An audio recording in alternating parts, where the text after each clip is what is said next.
Hello! We're back again with another installment of our 101 series. This is Brandy. Now, Brandy is a spirit.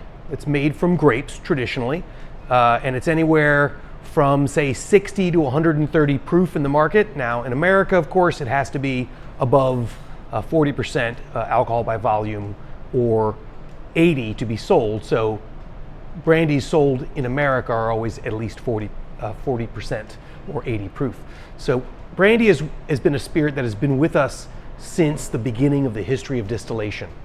Now there are many words, there's many things that can be meant when you say brandy. So just like most things with alcohol, the words get moved around and used and reappropriated. But for the purposes of the bar and for most common usage, if you say brandy, you mean a spirit made from wine that was made from grapes, wine grapes. And for this reason, historically, brandy kind of followed the wine-making regions of the world. So France, very well known for the production of wine, is also home to some of the most famous brandies, Armagnac, Cognac.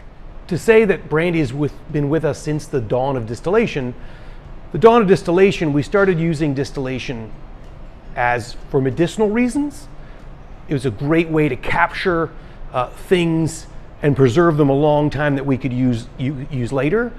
But also, brandy is an interesting part of the history of distilled spirits, in that it was also part of the history of distilled spirits that followed the kind of tax avoidance history of spirits. So France has been producing wine for a very long time, and so as a big producer of something, you become de facto a big exporter of something. Well, with export, you also get taxes. So the taxes were assessed generally on volume, the volume of the thing you'd send over. So what happened was they thought, hey, if I distill this product, I take a large quantity of wine and make it a small quantity of distillate, well, there's less volume. So I'm paying less taxes. It's cheaper to transport less volume, or I can use the same amount of volume of the actual fluid, but transfer a lot more alcohol by volume, ABV, from say France to the Netherlands.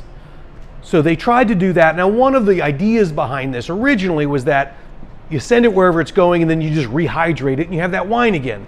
But that doesn't actually work, since distillation doesn't just remove water, it removes a lot of other things, a lot of other aromatics and a lot of other flavors.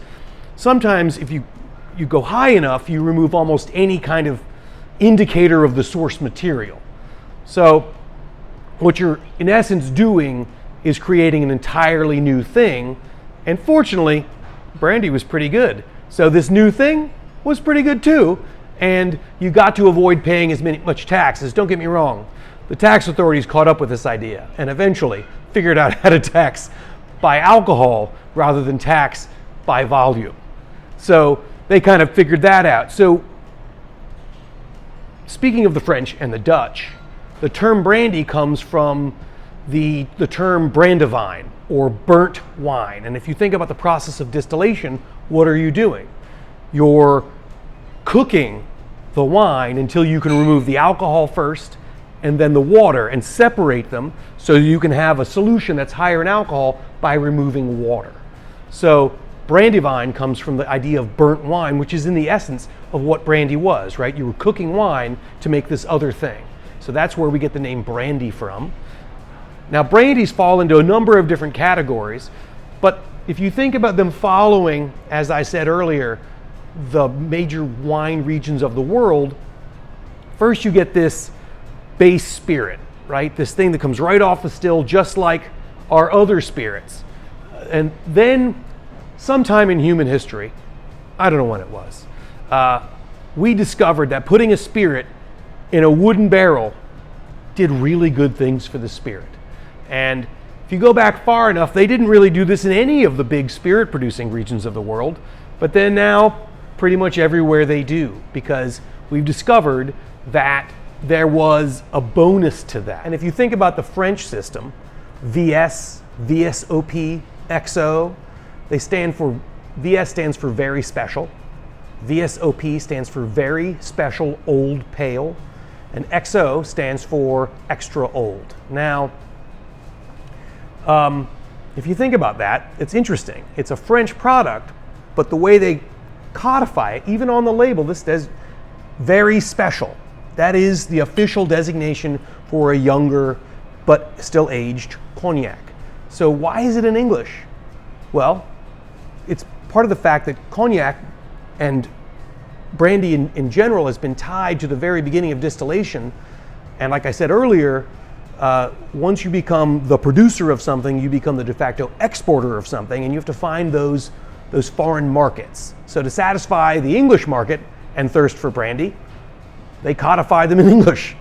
So, okay, we have VS, VSOP, XO brandies. You have VS, VSOP, XO Armagnacs.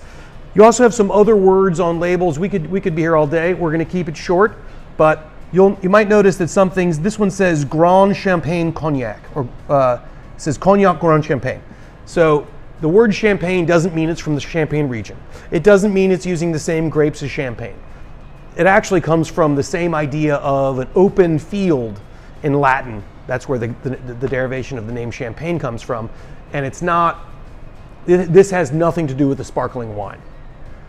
It has to do with the regions inside cognac. And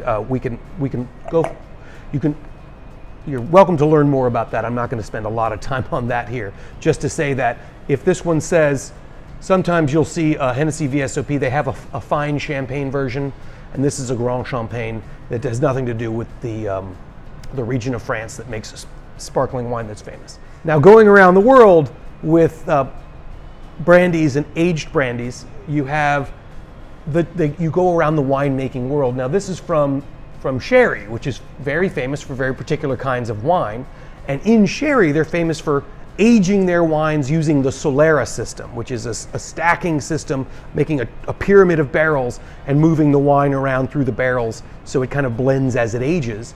And this is a Solera Gran Reserva, meaning it's an old brandy that's been made in Spain in a place that makes wine famously, and they're aging it according to the style that's in use in that area. So you end up making a very particular and very different kind of brandy in Spain than you would, especially in sherry, than you would say in areas like Cognac or Armagnac, which the differences are historic and they go down to the differences in distillation and the distillation processes. In the Cognac region of France, they make their brandy by law in batches in alembic pot stills. They don't use continuous stills. To this day, it's part of legally how you make cognac. So they famously make two runs. They make the first run, and then they make the second run, and then they age it. That's all part of their deal. But the process of making it like that makes a very specific kind of brandy, and makes that brandy from that region of France inherently different from the brandies made in Armagnac, which is made in one long pass, which ends up being still fruity and still more wine forward, which the second run on cognac kind of eliminates. Going around the world, we have some great American brandies here made from Copper and Kings in Louisville, Kentucky. Now that, you might know, is not a famous wine producing region of the world, but they are famous for distillation. I can think of a couple of other, one specific other spirit very famous from Kentucky, and this is actually made in Louisville. They took a more bourbon-centric approach to making brandy, and it's a very interesting approach, and it's noticeably different from the approaches and the resultant flavor profiles you would get from cognacs or Armagnacs or Spanish. So it's really interesting to see the way these different regions of the world make brandy. These are from Copper and Kings in Louisville, Kentucky. Now, Louisville, Kentucky, not necessarily famous for winemaking, but they're famous for distillation, certainly.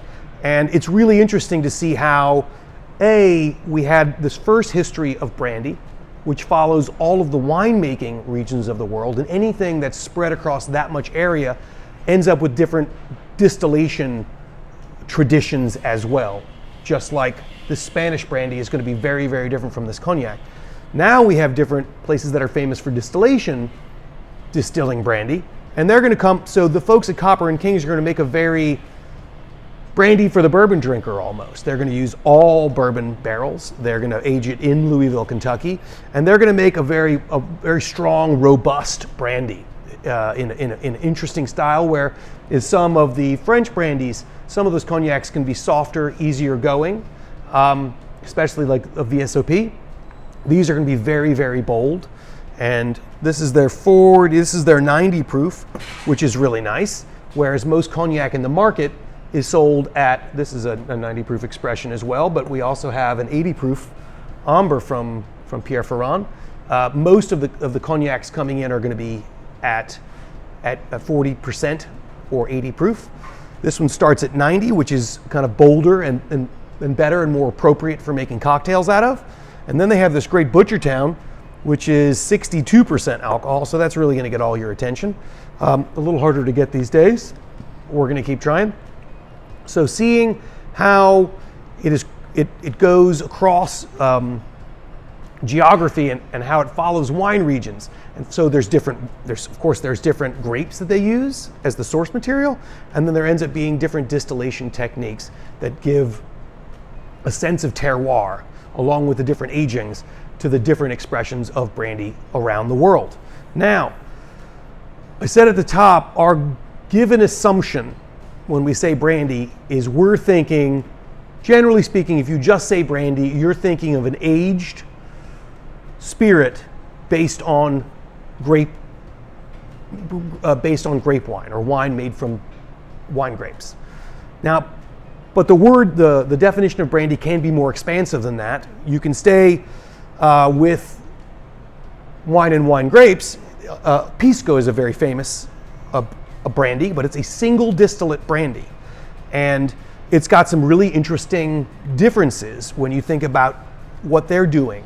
They're trying to hold on to that eau de vie, that one pass of brandy, by basically legislating a lack of aging in most of them, and then there's nothing can be added to the product.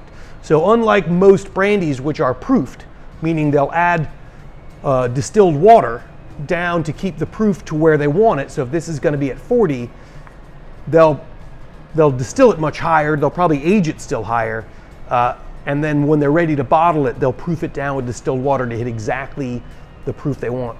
In Pisco, that is illegal. So what they'll do is they'll distill to various proofs and then blend to hit the target proof. And it's interesting, and it's made with different grapes that are not exactly indigenous to Peru, but they're Peruvian grapes at this point. More on that later. Another more expansive idea of what brandy could be is anything made from fruit wine. Now, a lot of times these are referred to as eau de vie or water of life. So when you hear the phrase eau de vie, it can also have multiple meanings, but the most popular meaning for it is alternative brandies made with fruits other than grapes. So two of the most popular are apple brandy. Now, famously, the French have Calvados, but apple brandy was America's first spirit. So Johnny Appleseed, an actual historical figure, he was not encouraging you to plant apple trees so you could have apple juice or even table apples. He wanted you to make a cider, and he wanted you to make apple brandy. So apple brandy is an important American spirit, and a little harder to get these days, but nice and something to have in your repertoire. Another famous eau de vie is Père William or pear brandy, and the word brandy has been kind of used and kind of overused. So make sure if something says pear brandy, make sure that it's actually a brandy, a spirit made from pears, not a liqueur. Sometimes they will label liqueurs with the word brandy. You just have to be careful when you're reading. Just read the label first. And if you don't trust the brand, don't buy it. But when you see it, now that's pear brandy. You see there's no color to it. It's clear. This is an eau de vie. An eau de vie is, generally speaking, a single distillate or single distillation, and it is not aged. So it should have an amazing nose of pears. So if you were making a cocktail out of this, that nose should really punch through because it's really lovely. speaking of cocktails, here at Alley 26, we're a craft cocktail bar. So a lot of these things, like this VSOPs, some of the things that are a little more high end, quite frankly, we're not gonna be putting in cocktails. But a lot of what we're looking for is things that are appropriate for that use. Because brandies go back to the beginning of distillation, they certainly go back to the beginning of cocktails. There are some really famous brandy cocktails. Probably the most famous is the Sidecar.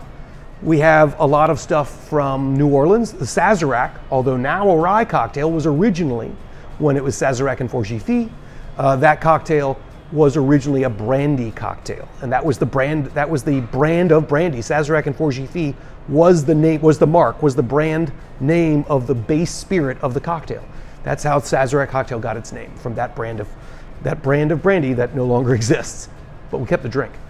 Vieux Carré also has brandy in it famously. No, those last two are both famous from being from New Orleans. Originally a French colony, they were using brandy. Who'd have thought? Metropolitan was a great stirred cocktail. Think of it as a brandy or a cognac Manhattan. But there are a lot of early classic cocktails that use brandy. It was a common spirit from the early classics. So there's a goodly number of good uses for brandy. Apple brandy, there's really a Jack Rose, a famous apple brandy cocktail. So there's plenty of cocktails in the canon for these aged brandies, and even in the unaged brandies, a Pisco Sour, one of the most famous drinks in the world is a Pisco Sour, and it's literally a sour made with Pisco. So we'll try to offer all of these, and anytime anybody comes in here or anybody that works here certainly should be familiar with these drinks because they are classics and we like them. One last note on glassware. This snifter, often sometimes called a brandy snifter or cognac snifter. Now, what's with the shape? The shape, the way it curves back in should remind you of a wine glass. Because once again, that idea of curving back in to retain the nose is something that is very, very well known in wine regions. And if wine regions and brandy regions overlap a lot, they use the same idea here, but they really made it bigger, lowered it, so you could get it. A lot of folks drink cognac after a meal, and historically, a lot of people like their snifter warm. Because if you warm the snifter, you really open up the aromatics. Now, you can't make it too hot, like by heating the actual brandy, because if you do that, you'll make the alcohol too strong on the nose, and it'll be very unpleasant. But warming the snifter, especially for folks seated outside on a cool night, is a real nice indulgence. And a lot of guests, or myself, would love a nice warm brandy snifter and a cup of brandy on a cool night. And that's our little 101 session for brandy.